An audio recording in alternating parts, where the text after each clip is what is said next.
I wouldn't be surprised if peace broke out all over. I wouldn't be surprised if I found a four-leaf clover, 'cause miracles abound. They happen all around me every day. I wouldn't be surprised if we put an end to hunger. I wouldn't be surprised if we just kept getting younger, 'cause miracles abound. They happen all around me every day. And life keeps blessing me with so much good. I wouldn't change it even if I could. Blessing me in every way. And if it all turns out okay, I wouldn't be surprised. I wouldn't be surprised at all.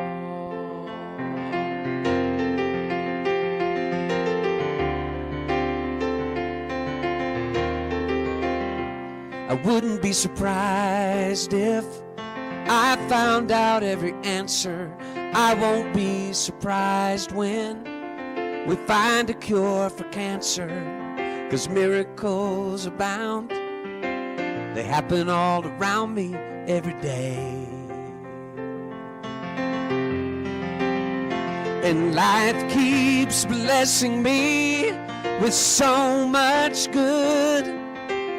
I wouldn't change it even if I could. Blessing me in every way.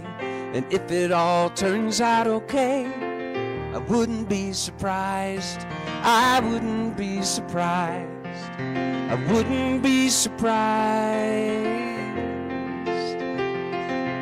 I wouldn't be surprised at all.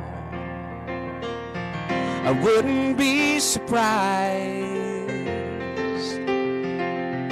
I wouldn't be surprised at all. And life keeps blessing me with so much good. I wouldn't change it even if I could. Blessing me in every way. And if it all turns out okay, I wouldn't be surprised. I wouldn't be surprised at all. No. And life keeps blessing me with so much good. I wouldn't change it even if I could. Blessing me in every way. And if it all turns out okay, I wouldn't be surprised.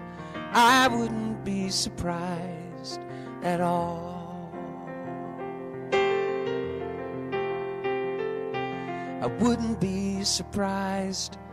I wouldn't be surprised at all.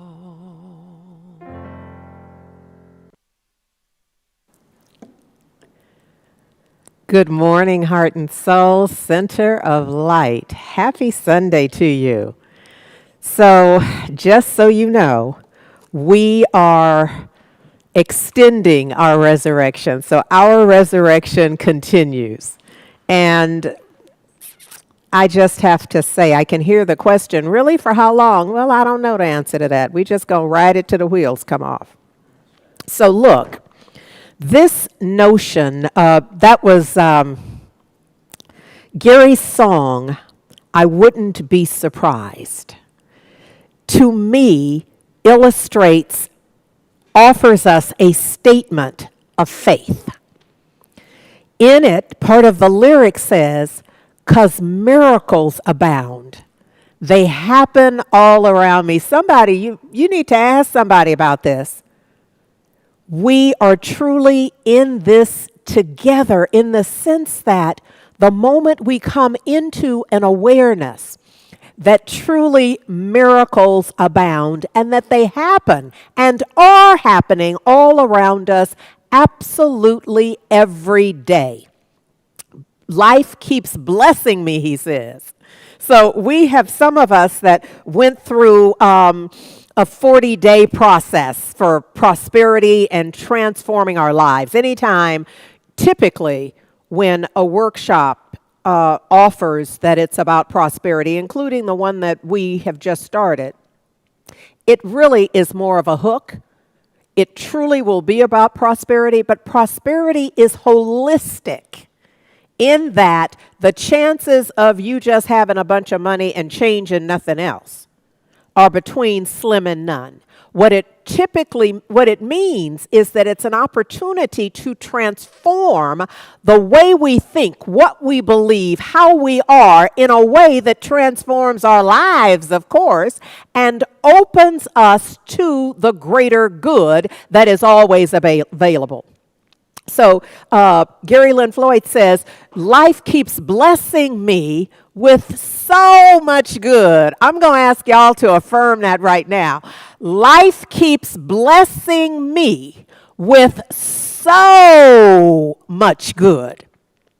Look, sometimes we don't realize, look at me trying to open the circle and include all of you in my experience. Anytime I start out talking about all of us. It usually means it's my experience. So in 2002, my dear friend Ron Kernigan, who we honor by continuing to say simultaneously at the same time, planted, my favorite flower is sunflower. So in 2002, the spring of 2002, Ron planted sunflowers for me. And I just, that's a true friend. And so they blossomed and were beautiful. And so that June of 2002, my mother passed.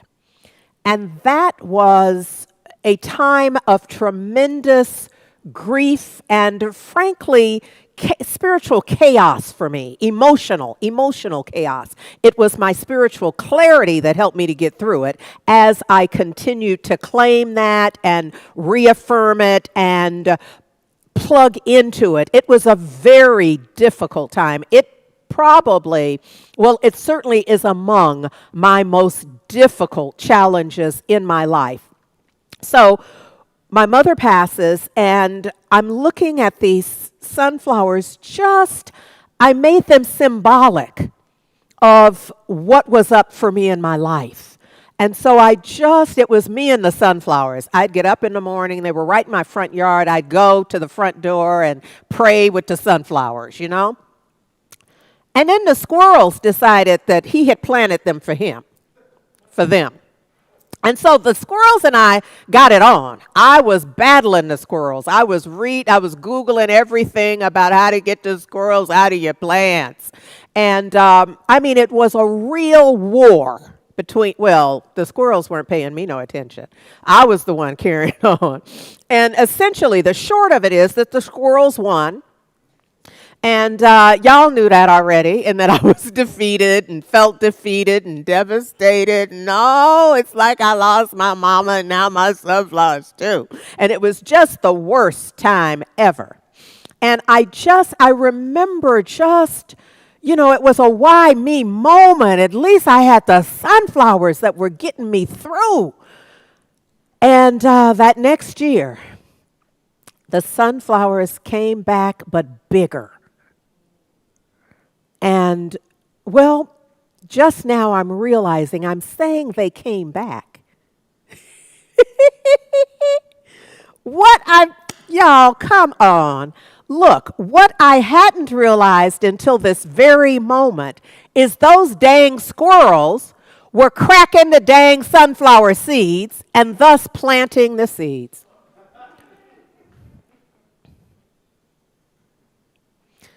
Okay, so this talk now becomes the ode to the squirrels. Because now I'm grateful for the squirrels. For the first time, right here before God and everybody, I now have some gratitude for the squirrels because the new sunflowers were bigger. People stopped on the street and backed up. I remember one instance, and I know this is TMI, but I'm out here without a net right now. I remember a car passed, and I was forever in communion with these sunflowers because remember, they represented, and my grief was fresh. It was raw for me.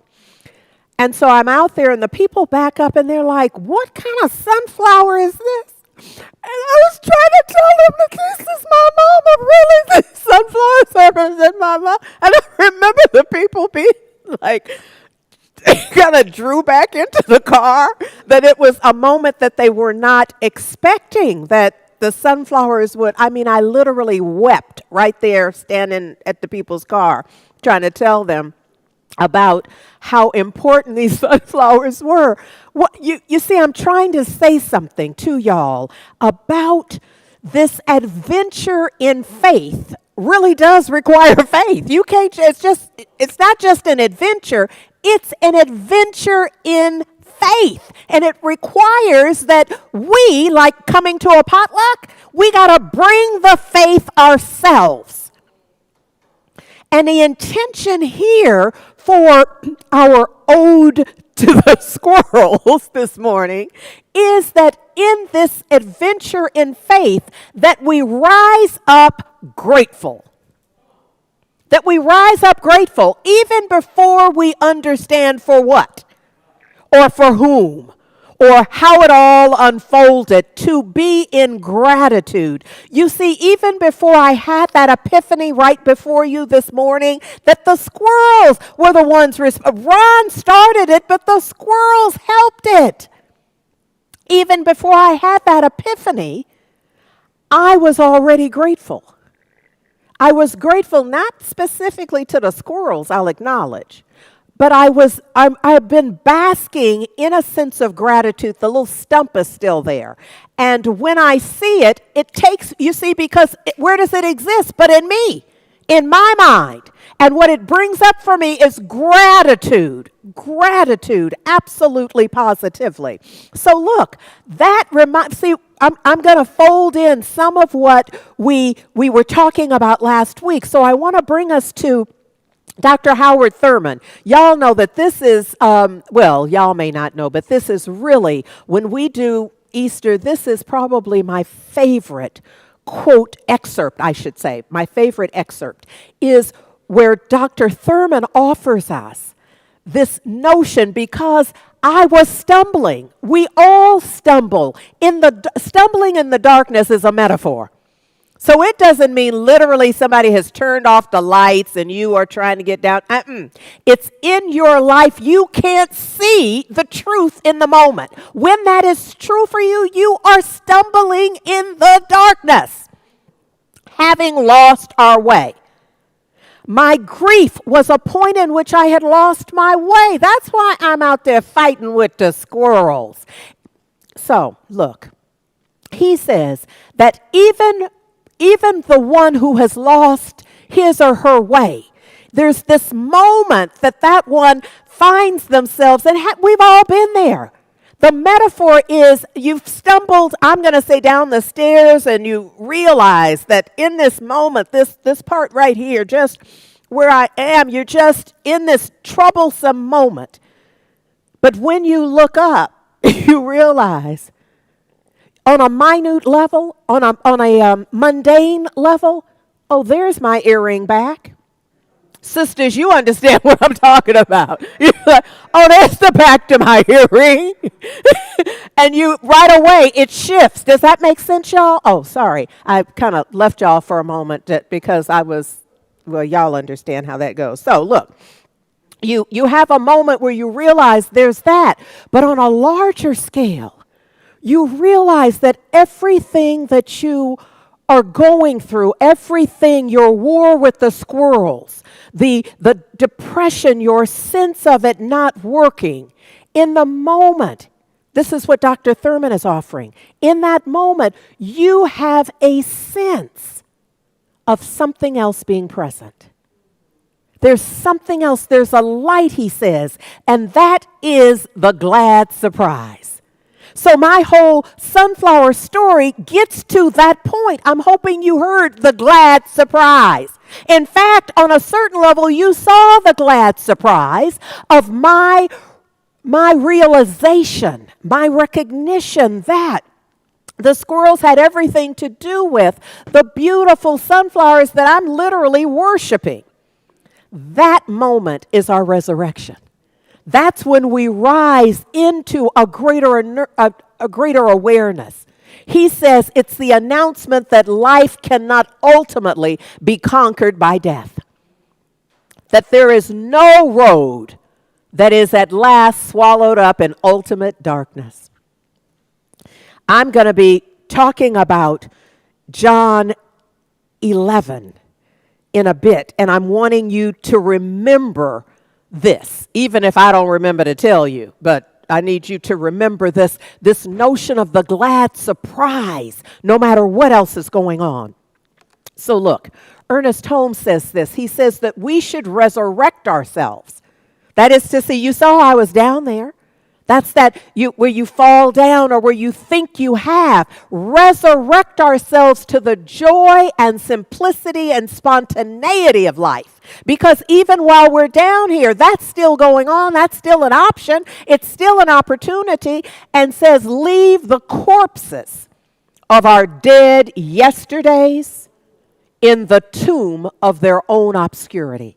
I believe that the more we talk about this, the more we sit with it, not the more we talk about it, but the more we sit with it with the intention of understanding it, we'll begin to see how it is happening in our own lives. We'll begin to get a sense of, oh my goodness, that was what was happening then. Oh my goodness, that's what's happening there. Oh my goodness, this is at the core of this situation and the other. He says we should live more abundantly in God. When? This day. This day. When we come out of the tomb of ignorance and disbelief, there the glad surprise meets you. Now, Ernest Holmes didn't know that Dr. Thurman was talking about the glad surprise, so he said, how glorious shall be the dawn. The dawn, that glorious dawn is the glad surprise. Come on, y'all. In the 23rd Psalms, y'all know verse 4. I'm going to today, the scriptures that I'm sharing with you are from the Peshitta Holy Bible translated. And that's the standard version of the Bible for churches in the Syriac tradition. And that's in Syria. So it's a group of dialects, if you will, that are of Eastern Aramaic origin. And so that translation, for many people, it's felt that it is a cleaner, purer, closer translation to the actual language spoken, because Syrians spoke Aramaic. Here you go.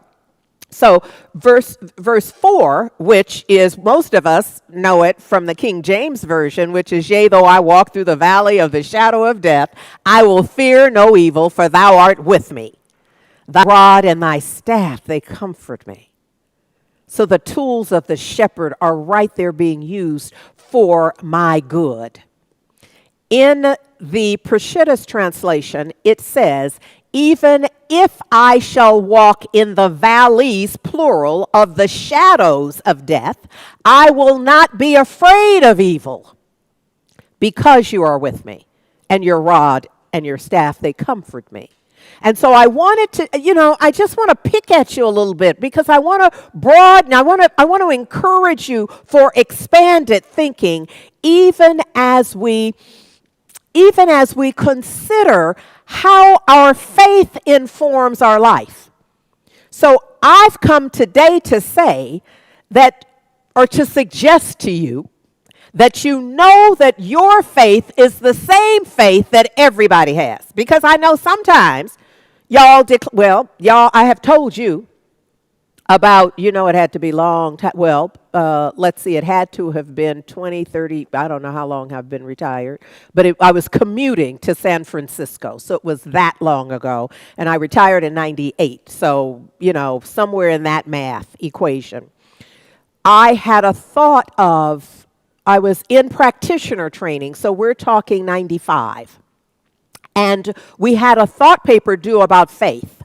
Forgive me if you've already heard me share this, but it was a transformational experience. I'm on BART, and I'm wrestling with this assignment, because my thought at the time was that I didn't have faith. And I thought, how can I write a thought paper about faith when I don't have faith? Whatever was going on in my life, I was challenged by it, and I could not see the faith. And then the train did something. Much like if you've ever ridden the New York subway, it does this thing a lot. It's a lot of rocking and shaking, and the lights blink in New York subway. BART doesn't do that, but this time it did something, and you grab your little stuff, and then I thought, oh, Sookie, you got faith, girl. Because you don't know who's driving this train. You don't know if they need to be on a drug program, or if if they're about to start. I mean, you don't know. You don't know if they sound asleep. You do not know. And you back here thinking about writing a paper, you're not even present. You're not paying attention for none of it. You just get on, get you a seat, and then live another life until your stop comes. And I thought, oh, you got faith. You got something to write about. You got faith. Because not only that, but you didn't park your car in the parking lot somewhere and then left the city. So, oh, you got faith because, one, you drove your car from your house to the parking lot, left a key with a man you do not know at all, and then got on a train that you don't know nothing about. You don't know the maintenance schedule. You don't know nothing about none of this, and you just doing it just like it's supposed to happen for you all the time. That was a demonstration of faith for me when I realized it. Well, that's the same faith that everybody has. We all have it. And we think about Yeshua as if his faith was just beyond. It was just that it was more developed. Same faith, just like same muscles. You see what I'm saying? Same muscle. There's some stuff that I can lift, but then there's some people, pardon me, that I call who have developed the muscles to lift it. And then there's some people they call who have developed some more muscle to help with it. Are y'all understanding this? So it's a degree of development rather than a degree of existence. So we all have it. Our opportunity on our adventure is to develop it and to know that we have exactly the same faith that the master teacher, Yeshua, that the world ultimately came to call Jesus. Our work is to engage it. That's the deal, is to engage it. Much like, because what did he say? Even greater work shall ye do. But only if you engage it. Only if you do it like I did it. Like a dance step. Oh, yeah, we're going to do it, but you're going to have to do it like I did it. Now and always. I'm trying to say something, y'all. In Mark 9, verses 24 through 27 gives you really the gist of it. I'm starting it off in 22 to give you a good sense of it. But the master teacher is talking to a whole group, a swarm of folks. And essentially out of the crowd, someone says, you know, I need help. My son is in trouble, ill. Help me, have mercy on me. And the master teacher asks, well, if you're able to believe, if you're able to believe, everything is possible to the one who believes. You've heard me say the man's response many times out of context. Father, I believe. Help thou my unbelief. So he says, depending upon the translation, I believe, Lord. Help thou my faith. Help thou my unbelief. I'm believing. I really do. That's why I'm talking to you about it. But my faith is not not sufficiently developed so that I can just know that baby boy is going to be all right. See, somebody has to know from right now, from right where we are, and we're not equal in this because we haven't developed it necessarily. Some of y'all would have known not to fight with the squirrels. I was not at that point of development of blessing the squirrel. I just wasn't there. Now I can bless some squirrels, especially after today, squirrels. Yes. So I truly do believe, help thou my unbelief, because that's the part where I'm in trouble. That's where I haven't developed the muscle yet. I can lift some, but only so high. You understand what I'm saying? So they talk about this essentially, and in this, the man ultimately, the boy, if the way the scripture is written, the boy is possessed. Is the way we would talk about it. He's in altered consciousness. We might say, well, we don't know what the diagnosis would be exactly, but that would be from the curbside. That's what people were thinking about him, frothing at the mouth and running around and being in with the pigs. I think in some translations it describes it that way. And the master teacher commands it out. And when that shift takes place, the little boy, as I recall, just falls out. He's no longer at the effect of all this crazy energy. We've all seen variations on the theme, and then it's over. And everybody present thought that the child was dead. But the master teacher took the child by the hand and just raised him up. I need you to hear me about the raise up part. Because there's a lot of times when you think the thing is over. You think, there are too many people to even try to name, and by now I've conflated who was who and who has what story. But we know where the schools have given up.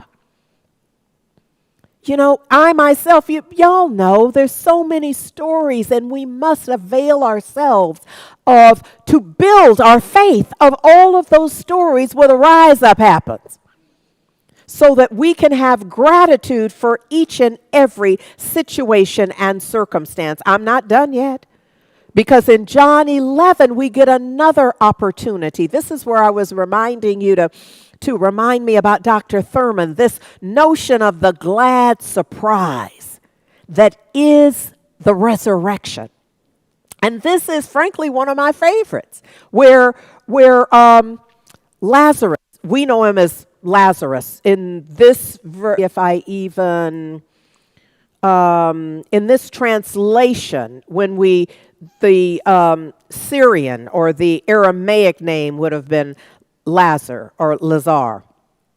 And his sisters, Miriam and Martha. And Miriam, you'll remember, is the one who anointed the master teacher's feet. I need you to see how it's an adventure in faith.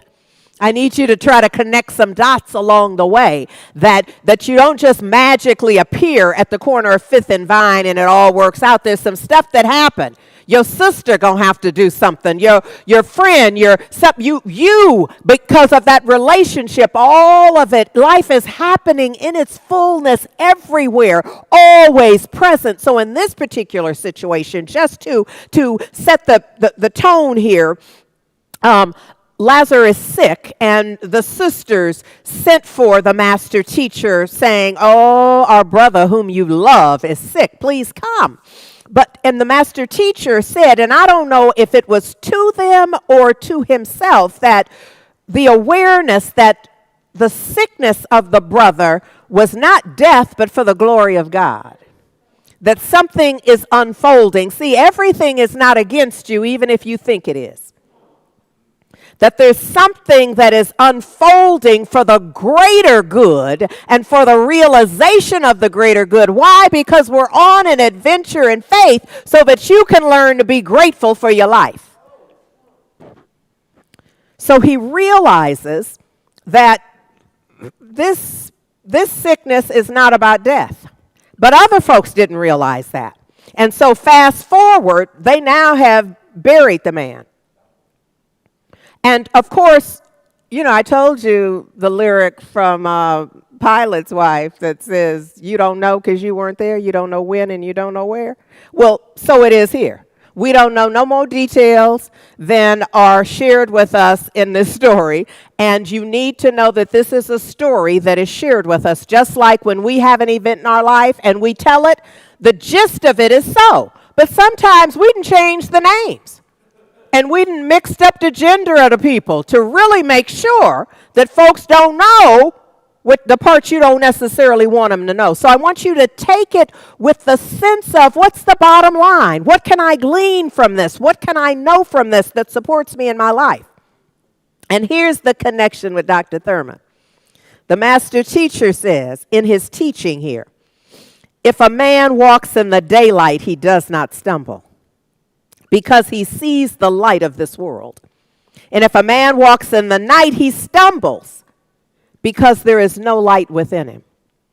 So you see this as a metaphor, because we always have the light within us, but it's about our awareness. Our adventure in faith is an adventure, a trek of awareness. It's about the degree to which we understand who we are. Somebody hears me say whose we are. So, at any rate, the master teacher does not go immediately. He doesn't see any sense of urgency in this. Everybody else does, and they're making up a story about why he isn't coming, why he hasn't come. I thought he loved him. I thought he loved you. But he knows he's not at all confused. He understands this is an adventure in faith. And when he gets there, they tell him, if you had only gotten here sooner. You late, brother. If you had been here sooner, it could have been different. And he's like, you poached folks. Didn't I tell you that if you would just believe, you would see the glory of God? Didn't I tell you not to give up so easy? Didn't I tell you that the thing is unfolding before your eyes? And then says, just roll the stone away. And got some back talk because they like, oh, no, Lord, we can't do that. But roll the stone away. And I need you to hear that's important, because the next step can't happen unless you roll away the fear, unless you roll away the doubt, unless you remove whatever the barrier is between you and your greater understanding, unless you can open that space that really is in you. It's the tomb that you have become. It requires you opening that in a way so that something else can happen. But once they do that, look at what he does. It says he just stood before it and said, Father, I thank you that thou hearest me always. And I know that you hear me, and that this thing is unfolding in its perfect way. Now, I'm using my words because this is the way that I hold it, but you need to know that the words you're going to read later, if you choose to do this, is the words the way somebody else held it. It really doesn't matter how you get it, because the King James Version is named King James after a man who was in charge. You think he allowed? If y'all were printing something for me and I'm in charge, you couldn't put nothing in it I didn't want in it. I would take out anything, I'd put something else in. It would be that. And if my name was going to be on the book, so you understand that you're always getting someone's idea of it, at the level of which they're willing to share it. So he essentially just gives thanks that he knew. I'm giving thanks that I'm in my right mind. And I know that this is not as it appears. That the sunflowers are going to grow even more beautifully. That life is unfolding even more dynamically. That Lazarus is not dead, and in fact just says, come on out. Lazarus, get on up and come on out. And the story is told that sure enough, he comes out with his grave clothes on. And he said to the people, unbind him and let him go. Because, they really wrap him up. So that's that zombie look, that we know. because they wrap him up in the grave. And out he came. Out he came. I need y'all to hear that, because this is a call for you to come out.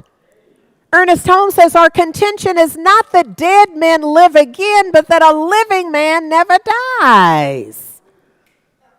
So we're not talking about bringing folks back from the dead. We're talking about acknowledging life everlasting, the presence of life fulfilling. That's it. I think I'm done, y'all.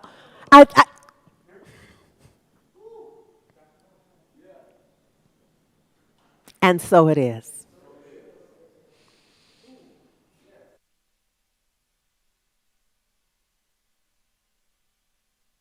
As time's unfolded me, it has revealed to me life's nothing less than sublime. And with every thought I make, every last breath I take, may I be gracious and kind. Love, I invite you to open up this heart of mine. Love, cover me, light any darkness. Love, cover me, right every wrong. Cause me to see love over hatred. Guide me to be faithful and strong. Love, cover me. Love, cover me.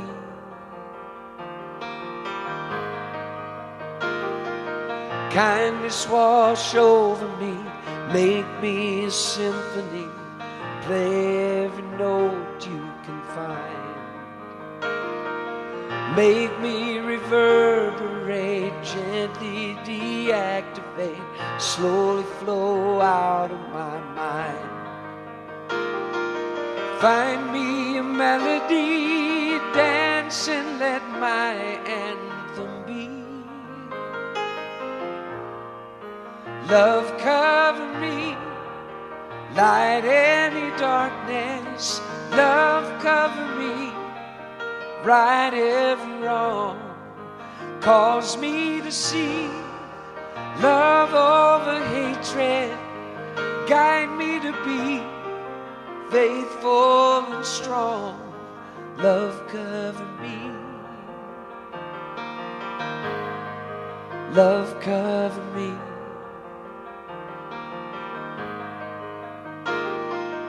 Love, love, love, love. Sing that with me. Love, love, love, love. Love, I invite you to open up this heart of mine. Love, cover me, light any darkness. Love, cover me, right every wrong. Cause me to see love over hatred, and guide me to be faithful and strong. Love, cover me. Love, cover me. Love, cover me. Love, cover me. Love, cover me.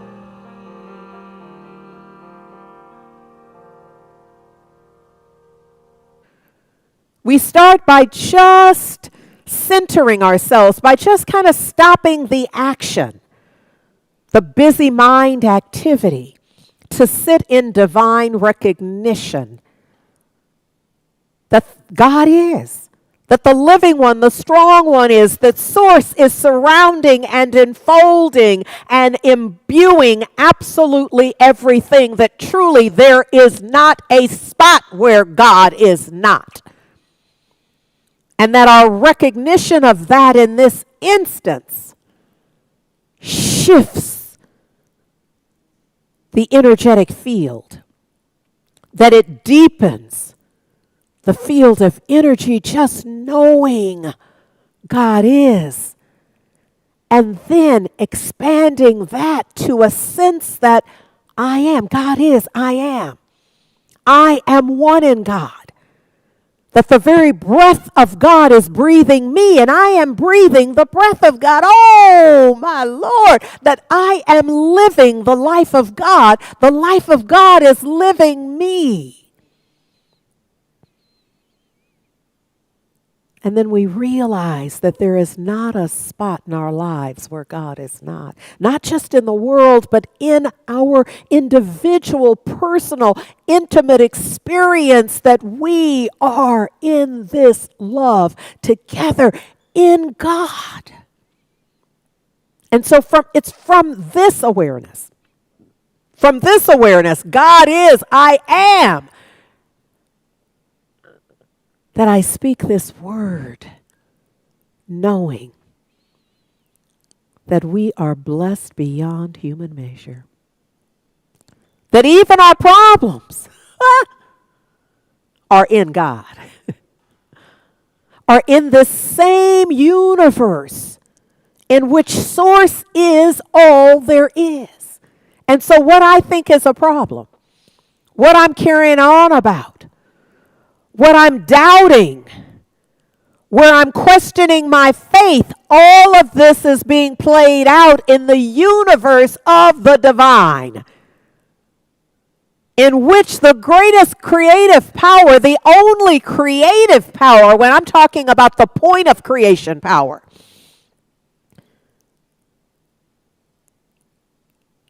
because in a sense, anything we think we created it out of the creation mechanism.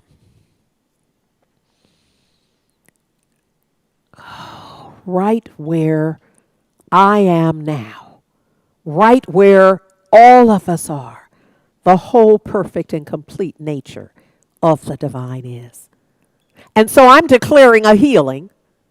I'm declaring a healing on somebody who has come to the virtual altar this morning, knowing that something more is required, that there's a letting go of something and a calling in of something else. I am speaking this word of divine unification and perfect connection, a deepening of the healing energy, to declare that healing. I'm not doing the healing. I'm simply standing witness to the power and presence of the divine, which is the healing presence. So I'm declaring, I see it healing. I see it healing numerous situations and circumstances from the inside out. Oh, on this adventure in faith, we are called to open our inner eye, so that we can begin to see the way, the order in the universe, the perfect intention for each and every one of us, that none of us is at the effect of evil, that instead we are all imbued with divine love. And our work is to believe it. Father, help thou my unbelief. My work is to believe it. All of our work is to believe the promise, to believe the relationship, to believe that it's sufficient unto itself, that it's an inside-out job rather than an outside-in. Oh, I just give thanks. I give thanks for the transformation, the transmutation, for the change, for the shift that is for certain already done. I don't know what it will take for each and every one of us to see it. And I don't know what it will take once we see it to recognize it. I don't know about all that part. What I know is that it's done, and done well in God. And for this, I am grateful. So it is an absolute perfect gratitude that I just let go, that I let God, that I deliver this word into the perfect activity of law, that I turbocharge it and let it be. And I seal it for all eternity by simply saying Ashe. Amen. And so it is. Gary Lynn Floyd has a song that you're hearing now, Deeper Field of Energy. When I dive into a deeper field of energy, when I have no eyes to see what lies ahead of me, I will be one with a vibration where boundless joy breeds wild elation.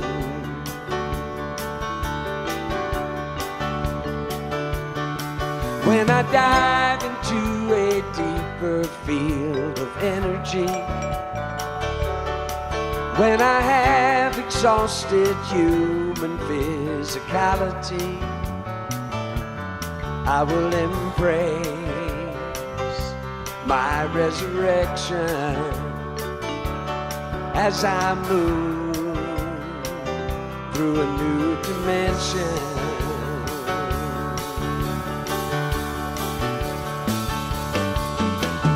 Don't you worry, don't you fret. Trust me, I got no regret at all.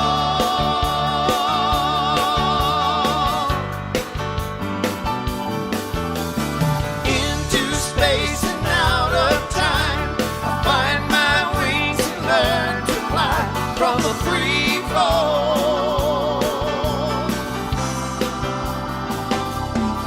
When I dive into a deeper field of energy,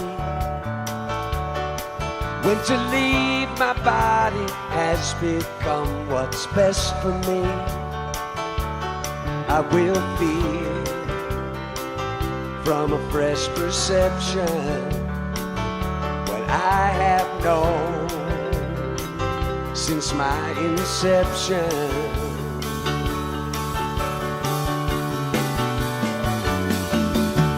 So don't you worry, don't you fret. Trust me, I got no regret at all.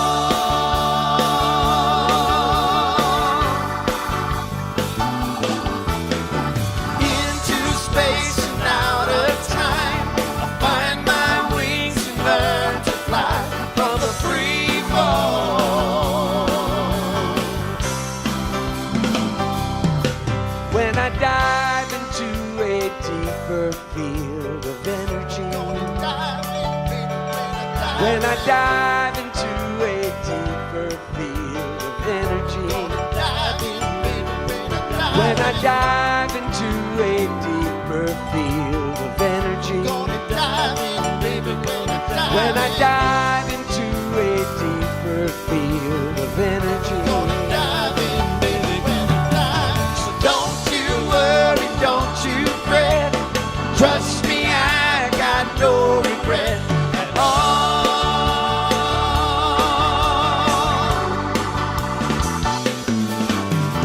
Into space and out of time, I find my wings and learn to fly from a free fall.